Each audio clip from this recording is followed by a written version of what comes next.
Chapter 15. New Nightmares. It was a more difficult tale to tell than he had expected it to be. Though some of the details were clear in his head, Rictus's first appearance, the sinking of the ark, his and Wendell's escape, there was much else he could not properly remember. It was as though the mist he had strode through had seeped into his head and had there drawn a veil over the house and much of what it contained. "I remember speaking to you on the phone 2 or 3 times, he said. "You didn't speak to us, dear," his mom replied. "Then that was just another trick," Harvey said. "I should have known." "But who was playing all these tricks?" his father demanded. "If this house exists, I say if, then whoever owns it kidnapped you and somehow kept you from growing up. Maybe he froze you." "No," said Harvey. "It was warm there, except for when the snow came down, of course." "There has to be some sane explanation." "There is," said Harvey. "It was magic." His father shook his head. "That's a child's answer," he said, "and I'm not a child anymore." "And I know what I know," said Harvey firmly. "It isn't very much, dear," his mom said.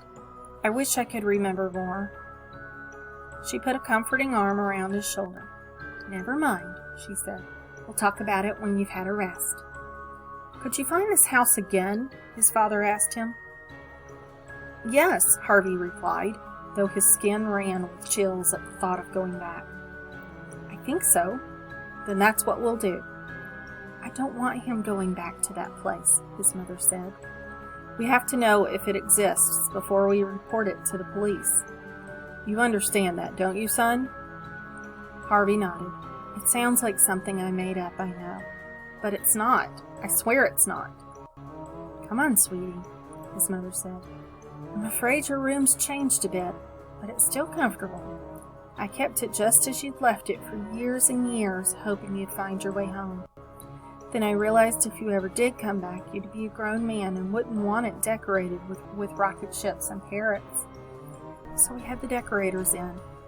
It's completely different now." "I don't mind," Harvey said. "It's home, and that's all I care about." In the early afternoon, as he slept in his old room, it rained, a hard March rain that beat against the window and slapped on the sill. The sound woke him. He sat up in bed, with the hairs at his nape prickling, and knew that he had been dreaming of Lulu. Poor, lost Lulu, dragging her misshapen body through the bushes, her flipper hand clutching the ark animals she had dredged up from the mud. The thought of her unhappiness was unbearable. How could he ever hope to live in a world to which he'd return, knowing that she remained Hood's prisoner? "I'll find you," he murmured to himself. "I will, I swear." Then he lay back on the cold pillow and listened to the sound of the rain until sleep crept over him. Exhausted by his travels and traumas, he didn't wake again until the following morning. The rain had cleared. It was time to lay plans. "I bought a map of the whole of Millsap," his father said, unfolding his purchase and spreading it over the kitchen table. "There's our house." He had already marked the place with a cross. "Now, do you remember any of the street names around Hood's place?" Harvey shook his head. "I was too busy escaping," he said. "Were there any particular buildings you saw?" "It was dark and rainy. So we just have to trust to luck." "We'll find it," Harvey said, "even if it takes all week."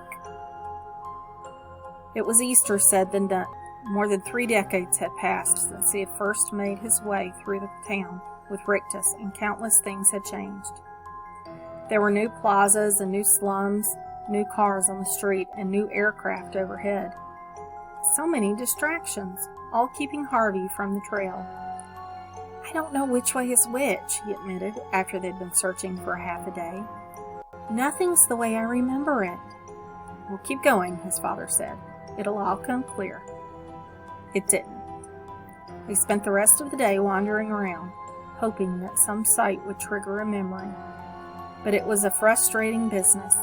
Every now and then, in some square or street, Harvey would say, "Maybe this is it," and they'd head off in one direction or another, only to find that the trail grew cold a few streets further on. That evening his father quizzed him again. "If you could remember what that house looked like," he said, "I could describe it to people." "It was big, I remember that, and old. I'm sure it was very old." "Could you draw it?" "Could try." He did just that, and though he wasn't much of an artist, his hand seemed to remember more than his brain had, because after a half an hour he had drawn the house in considerable detail. His father was pleased. "We'll take this with us tomorrow," he said. "Maybe somebody will recognize it." But the second day was just as frustrating as the first. Nobody knew the house that Harvey had drawn, nor anything remotely like it. By the end of the afternoon, Harvey's father was getting short-tempered. "It's useless," he said. "I must have asked 500 people, and not one of them, not one, even vaguely recognized the place." "It's not surprising," said Harvey. "I don't think anyone who saw the house, besides me and Wendell, ever escaped before." "We should just repeat this all to the police," his mother said, "and let them deal with it." "And what do we tell them?" his father said, raising his voice. "That we think there's a house out there that hides in a mist and steals children with magic? It's ridiculous." Calm down, Harvey's mother said. "We'll talk about this after we've eaten." They trudged home, ate, and discussed the whole problem again, but without finding any solutions. Mr. Hood had laid his traps carefully over the years, protecting himself from the laws of the real world. Safe behind the mists of his illusion, he had probably already found 2 new and unwitting prisoners to replace Harvey and Wendell. It seemed his evil would go on, undiscovered and unpunished. The following day, Harvey's father made an announcement. "This search is getting us nowhere," he said. "We're going to give it up." "Are you going to the police?" his wife asked him. "Yes, and they'll want Harvey to tell them everything he knows. It's going to be difficult, son." "They won't believe me," Harvey said. "That's why I'm going to talk to them first," his father said. "I'll find somebody who will listen." He left soon after breakfast with a worried expression on his face. "This is all my fault," Harvey said to his mom. "We lost all that time together just because I was bored." "Don't blame yourself," she said. "We're all tempted to do things we regret once in a while. Sometimes we choose badly and make mistakes. I just wish I knew how to unmake it," Harvey replied. His mother went out shopping in the middle of the morning and left Harvey haunted by that thought. Was there some way to undo the damage that had been done? To take back the stolen years and live them here with the people who loved him and whom he loved dearly in return? He was sitting at his bedroom window trying to puzzle the problem out when he saw a forlorn figure at the street corner. He threw open the window and yelled down to him, "Wendell! Wendell! Over here!" Then he raced downstairs. By the time he opened his door, his friend was on the step, his face red and wet with tears and sweat. "What happened?" he said. "Everything's changed." His words were punctuated by hiccups. "My dad divorced my mom, and my mom's so old, Harvey, and fat as a house." He wiped his runny nose with the back of his hand and sniffled hard. "It wasn't supposed to be this way," he said. "Well, was it?" Harvey did his best to explain how the house had deceived them, but Wendell was in no mood for theory. He just wanted the nightmare to be over. "I want things the way they were," he yelled. "My dad's gone to the police," Harvey said. "He's going to tell them everything." "That won't do any good," Wendell said disparagingly. "They'll never find the house." "You're right," Harvey said. "I went to look for it with my mom and dad, but it was no use. It's hiding." "Well, it's bound to hide from them, stupid," Wendell said. "It doesn't want grown-ups." "You're right," Harvey said. "It wants children, and I bet it wants you and me more than ever." "How do you reckon that?" It almost had us. It almost ate us alive. So you think it's got a taste for us? I'm sure of it. Wendell stared at his feet for a moment. You think we should go back, don't you? I don't think any of those grown-ups, my dad, your mom, the police, are ever going to find the house. If we want all those years back, then we have to get them for ourselves. I don't much like the idea, Wendell confessed. Neither do I, Harvey said, thinking as he spoke that he'd have to leave a note for his mom and dad so they wouldn't think his return had been a dream. We have to go, he said. We don't have any choice. So when do we start? Now, said Harvey grimly. We've lost too much time already. Chapter 16. Back to the Happy Land. It was as if the house knew that they were coming back and was calling to them. As soon as they stepped out into the street, their feet seemed to know the way. All they had to do was let them lead. What do we do when we get there? Wendell wanted to know. I mean, we only just escaped with our lives last time. Mrs. Griffin will help us, Harvey said. Wendell's breath quickened. Suppose Karna bit her head off? He said. Then we'll have to do it alone. Do what? Find Hood. But you told me he was dead. I don't think being dead means as much to a creature like him, Harvey said. He's in the house somewhere, Wendell, and we have to hunt him down whether we like it or not. He's the one who stole all those years with our mums and dads, and we won't get them back until we face him. You make it sound easy, Wendell said. The whole house is a box of tricks, Harvey reminded him. The seasons, the presents, they're all illusions. We have to hold on to that. Harvey, look! Wendell pointed ahead of them. Harvey knew the street at a glance. 33 days ago, he had stood here with Rictus and listened to the tempter tell him what a fine place lay on the other side of the mist wall up ahead. This is it, then, Harvey said. It was strange that he didn't feel afraid, even though he knew they would be walking back into their enemy's arms. It was better to face Hood and his illusions now than to spend the rest of his life wondering about Lulu and mourning the years he had lost. Are you ready? He asked Wendell. Before we go, his friend replied, can we just get one thing straight? If the house is all illusions, then how come we felt the cold? And how come I got fat from eating Mrs. Griffin's pies? And I don't know, Harvey cut in, doubt running a cold finger up his spine. I can't explain how Hood's magic works. All I know is he took all those years away to feed himself. Feed? Yeah, like a vampire. This was the first time Harvey had thought of Hood that way, but it instinctively seemed right. Blood was his life, and life was what Hood fed upon. He was a vampire, sure enough. Maybe a king amongst vampires.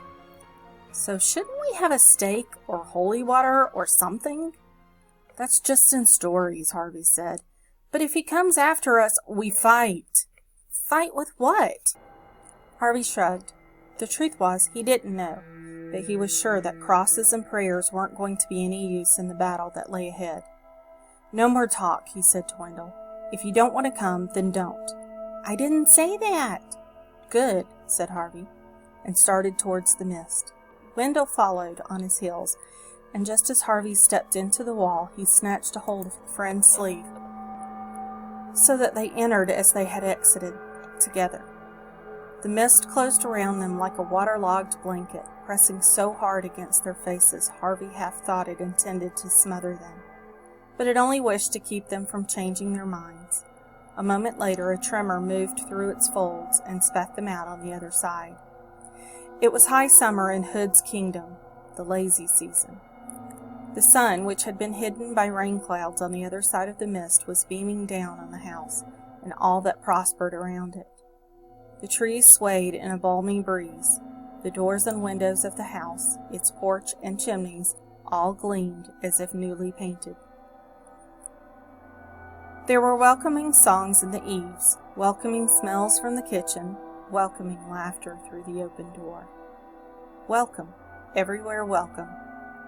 I'd forgotten, Wendell murmured. Forgotten what? How beautiful it is. Don't trust it, Harvey said. It's all an illusion, remember? All of it. Wendell didn't reply, but wandered away toward the trees. The honeyed breeze gusted around him as if to pluck him up. He didn't resist, but went where it led, into the dapple shade. Wendell, Harvey said, following him across the lawn. We've got to stick together. I'd forgotten about the tree house, Wendell said dreamily, staring up into the canopy. We had such fun there, remember? No, Harvey said, determined not to let the past distract him from his mission here. I don't remember. Yes, you do, Wendell said, smiling from ear to ear. We worked so hard up there. I'm going to see how it looks. Harvey grabbed his arm. No, you're not. Yes, I am, he snapped back, wrenching his arm from Harvey's grip. I can do whatever I want. You don't own me. Harvey could see by the glazed look in Wendell's eyes that the house was already working its seductive magic. It could only be a matter of time, he knew, before his own powers of resistance were worn away. And what then? Would he forget his work here entirely? And become an empty-headed boy, laughing like a loon while his soul was sucked away? No, he said aloud. I'm not going to let you do it. Do what? Said Wendell. We've got work to do, Harvey told him. Who cares? Wendell replied. I do, and so did you 5 minutes ago. Remember what it did to us, Wendell? The wind in the trees seemed to sigh at this. Ah, it said, as if it now understood Harvey's purpose here, and would waft this intelligence to the ears of Mr. Hood. Harvey didn't care. In fact, he was pleased. Go on, he said, as the gusts flew towards the house. Tell him! Tell him! He turned on Wendell. Are you coming, he said, or am I going to go in alone? I don't mind going in, Wendell said cheerily. I'm hungry. Harvey stared hard at Wendell. Don't you remember anything we said out there? He demanded. Of course I do, Wendell replied. We said we were going to... He paused, frowning. Going to... This place has stolen time that belonged to us, Wendell. How did it do that? Said Wendell, still frowning deeply. It's just... Again he faltered, searching for the words. Just such a perfect day. The frown began to fade again, and a broad smile replaced it. Who cares? Wendell said. I mean, on a day like this, who cares? Let's just enjoy ourselves. Harvey shook his head. He was losing precious time here, which was exactly what Hood and the house wanted. Instead of wasting any future words on Wendell, he turned on his heel and headed toward the front door. Wait for me! Wendell yelled. Can you smell that pie? Harvey could, and wished he'd put some food in his belly before he had started out on this adventure. Knowing that these tantalizing smells were all part of Hood's repertoire wasn't enough to stop his mouth from watering or his stomach from grumbling. All he could do was think of the dust to which his ark animals had turned when he had stepped out onto the street. The pie on the kitchen table was probably made of the same bitter stuff, concealed beneath a sham of sweetness. He held onto that thought as best he could, knowing that the house into which he was about to step would be full of such blandishments. With Wendell again trailing a step behind, he climbed the porch steps and marched into the house. The moment they were both inside, the door slammed behind them. Harvey reeled around, his skin crawling. It was not the wind that had thrown the door shut. It was Rictus. Chapter 17. Cook, Cat, and Coffin. Great to have you back, boy, Rictus said, his smile as wide as ever. I told everyone you wouldn't be able to stay away. Nobody believed me. He's gone, they said. He's gone. But I knew better. He started to wander towards Harvey.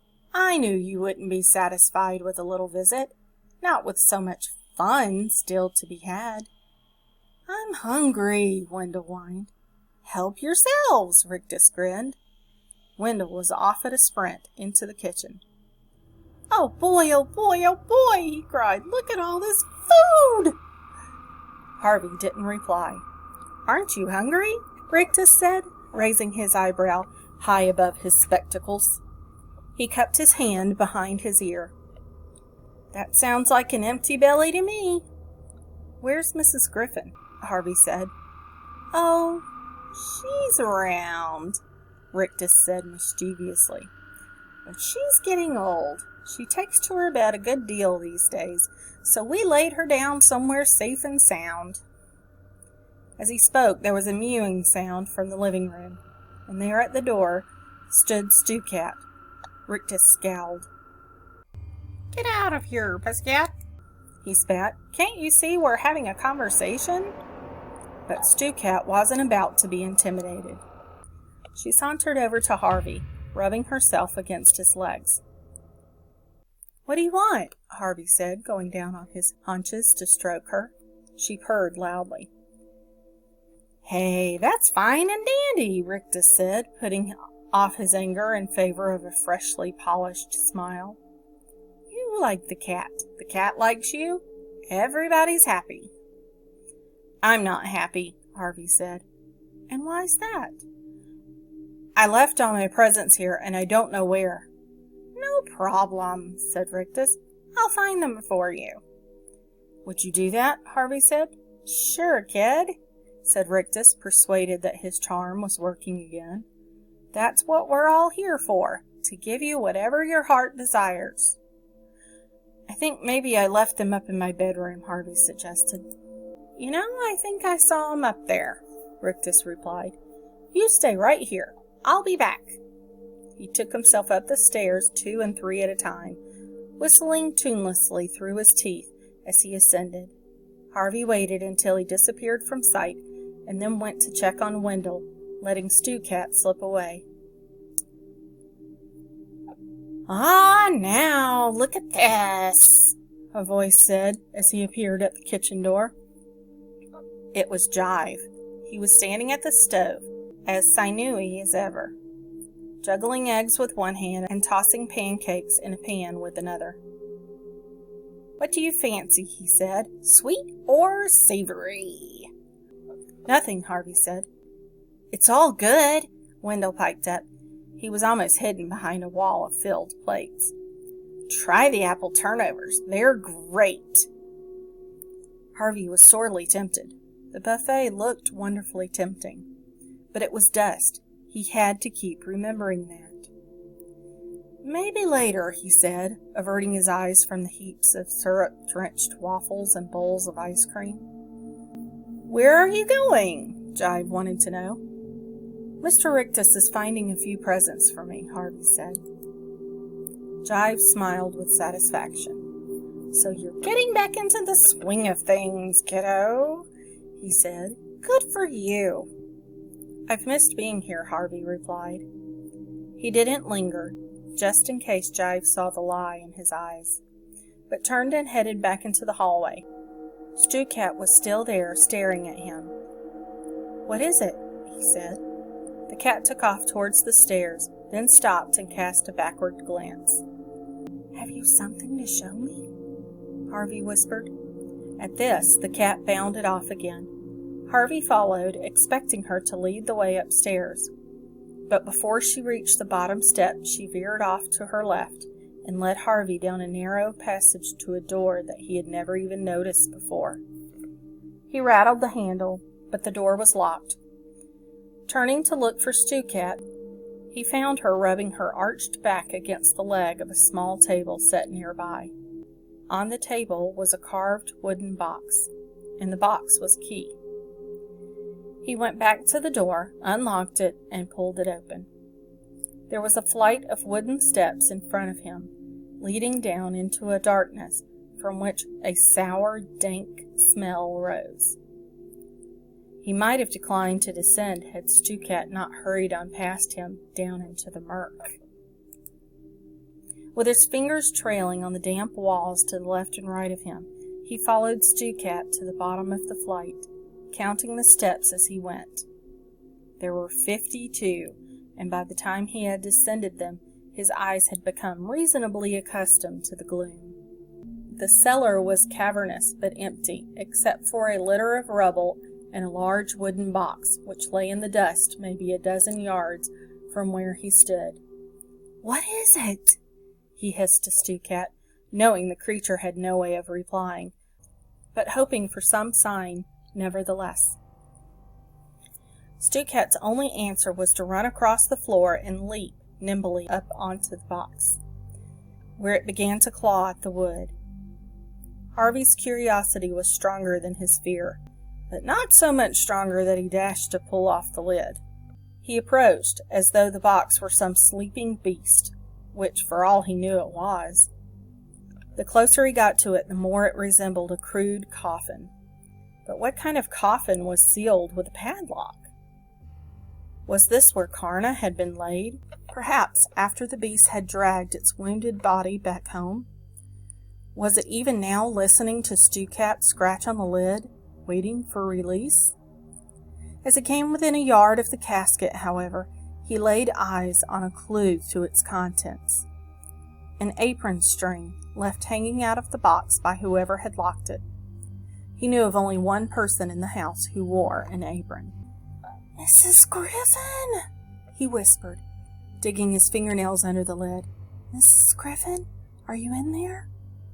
There was a muffled thump from the inside. "I'm going to get you out," he promised, hauling on the lid as hard as he could. He didn't have the strength to break the lock. In desperation, he began to search the cellar looking for some tool or other, and found himself 2 sizable stones. Hefting them, he returned to the casket. "This is going to be noisy," he warned to Mrs. Griffin. Then, using one stone as kind of a chisel and the other stone as a hammer, he assaulted the lock. Blue sparks flew as he struck at the metal, but he seemed to be making no impression until, all of a sudden, the lock gave a loud crack and fell to the ground.